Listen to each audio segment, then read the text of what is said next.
principal doutrina do iluminismo foi que a razão humana tinha condições de descobrir por si mesma os mistérios do universo. Não precisamos de teologia, eles diziam. Não precisamos de Deus. Não precisamos de fé. Não precisamos do sobrenatural. Nós podemos descobrir os mistérios do mundo, do universo, unicamente através da razão. O que significou isso? Significou basicamente um abandono dos conceitos sobrenaturais, religiosos, da fé, para uma razão que vai se tornando mais e mais totalitária. Ela é quem define o certo e o errado. Isso não significa que na Idade Média, ou seja, antes do Iluminismo, não se fazia uso da razão. A razão não era importante. Claro que era. Mas a razão tinha um outro papel. A teologia medieval não é irracional. Apenas ela não era racionalista. Mas a razão não era descartável. Para o pensamento medieval, a razão estava a serviço da fé. Aquele motto, né, de Anselmo da Cantuária, ele definia a teologia como o quê? Um exercício de quem tem fé buscando compreensão. Creio para compreender, fé em busca de compreensão. Ele não dizia a razão vai produzir fé. A razão não produz fé. Fé é um dom de Deus.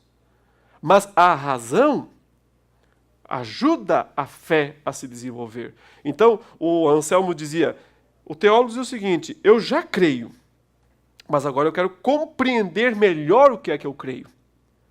E então a teologia, como um exercício racional, não racionalista, mas racional, fazia a fé se desenvolver, se fundamentar.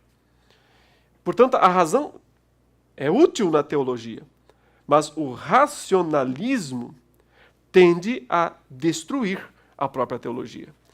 No Iluminismo, a razão se tornou autônoma e passou a medir todas as coisas com suas próprias medidas. Em princípio, no começo do Iluminismo, a religião não foi descartada de cara, porque alguns filósofos pensavam que ela podia também, a religião, ser racionalmente deduzida.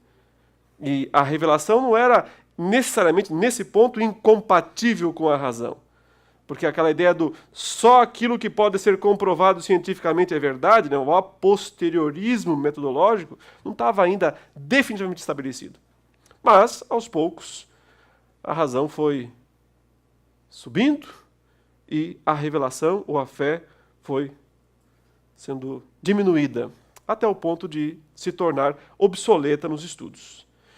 Bom, esse pensamento aqui, grosso modo, resumidamente descrito, causou um grande impacto sobre a teologia. Os desdobramentos do Iluminismo levaram a razão a dizer o que a teologia devia ou não devia fazer.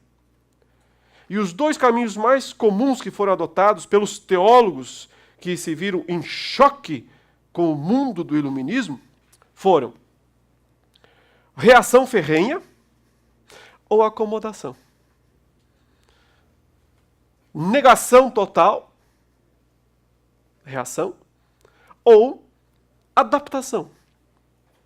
Então, ou o sistema teológico se constrói num confronto direto com os ideais do Iluminismo, ou ele bebe toda aquela água do Iluminismo e se transforma num sistema apropriado para o Iluminismo. Então, a acomodação gerou o chamado liberalismo teológico e todos os seus subprodutos, aqueles que estão ligados ao liberalismo. E a reação ferrenha gerou o fundamentalismo também com seus desenvolvimentos e estágios intermediários.